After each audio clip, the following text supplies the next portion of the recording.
Hey everyone, Brent Florica here. Welcome back to Sketchbook B.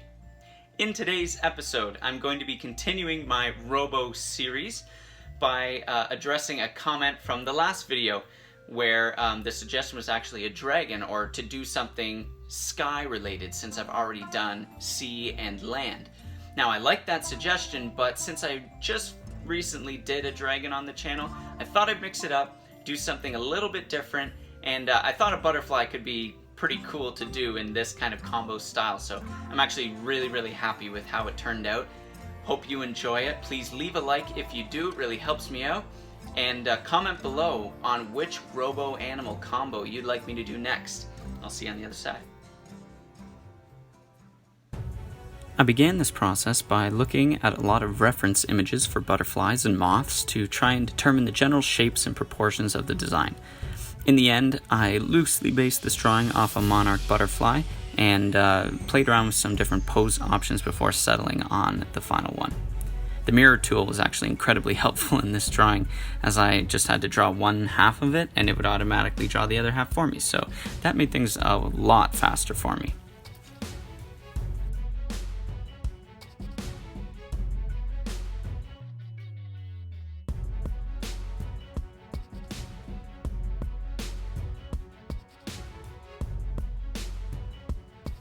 Much like my Roborhino drawing, I did 2 layers of rough sketching, the one to get the proportions down and the other to add a little of the general mechanical details to the flying airship that it would require. Through the whole process, I was thinking about the function of the ship, how it was powered, where hinges or flex points needed to go, or turbines, windows, lights, weapons, all of that stuff was running through my head. And after all that was laid out, I could begin the inking process, where all of the details really come to life.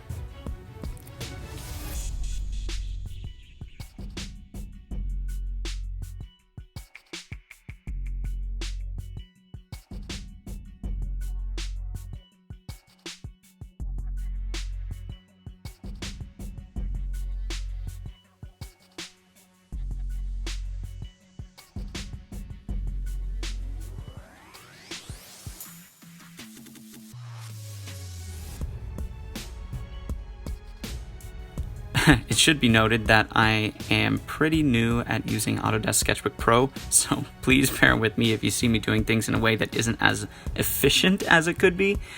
I'm still learning. So in fact, feel free to comment below with tips on how I can improve my workflow if you see anything I can improve on.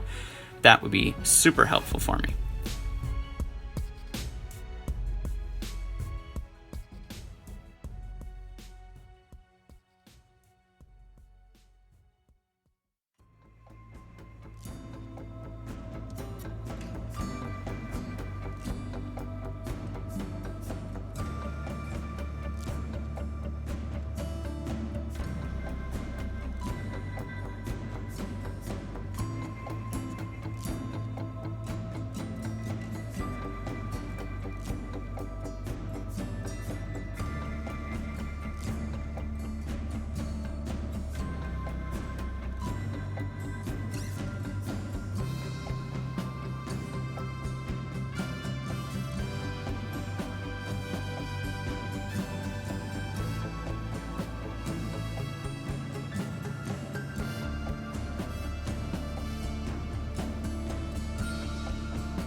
Now, I took inspiration for this series from Mortal Engines, as I mentioned before.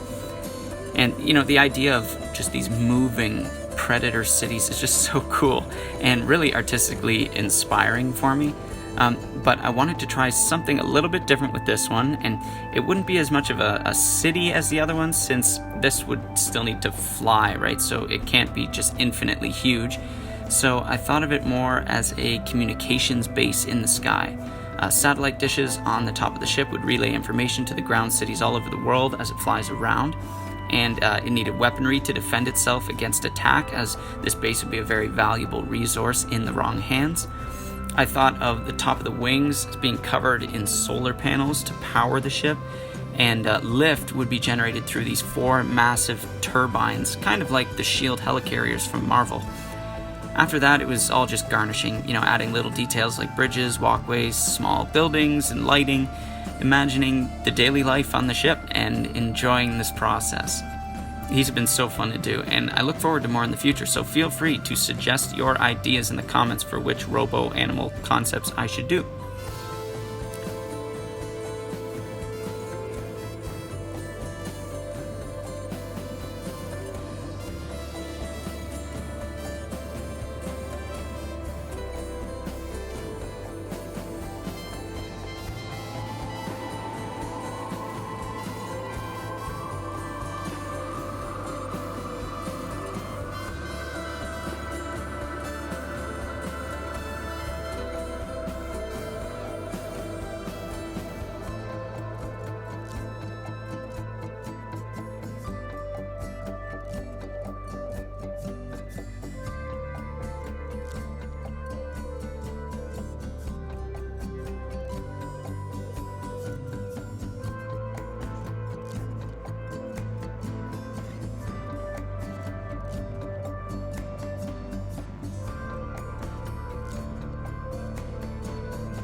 I'm going to skip the flattening stage as it is pretty long and tedious, and in particular for this one I found it to be very long, so you're welcome.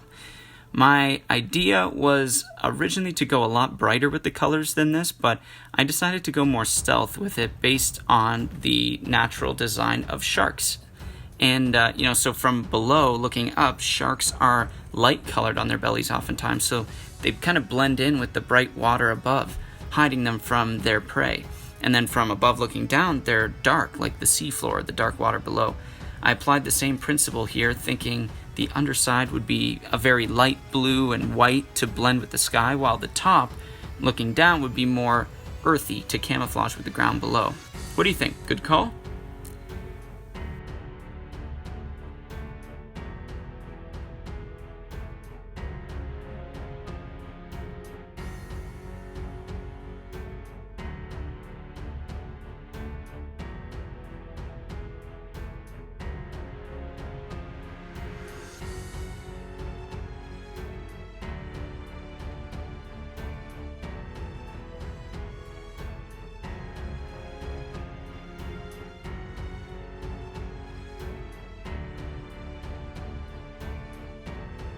I wanted to play around a little bit with textures on this one, so I found kind of an iron scratched up texture that I overlaid on top of the main body of the ship, and I thought that was really cool. I tried to find a solar panel texture for the wings, but that didn't really play for me. The photos I found just weren't very good quality, and I couldn't blow up very big and weren't a flat look at it, so it made it really difficult to kind of make that work for a whole big area like that. But I don't know, I might go back and play with that in the future and see if I can find something that works, but for the time being I'm going to leave it as is. Finally, I wanted to try something new on this one and add a background. So the last thing was to plug in an image of some topography and clouds, which I then dialed back a little bit with transparency and blurred it out as well, so it wouldn't distract from the ship, and I gotta say, I really love how it brings this piece together. Coming up on it now, enjoy the reveal.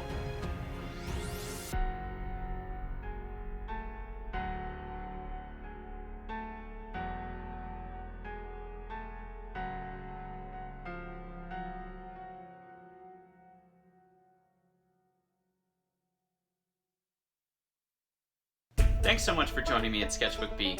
Please leave a like if you enjoyed it, subscribe, and share this video with any artsy people you may know. Sketchbook B playlist is up top. King's Library video storybooks are down below. Thanks a lot. I'll see you next time.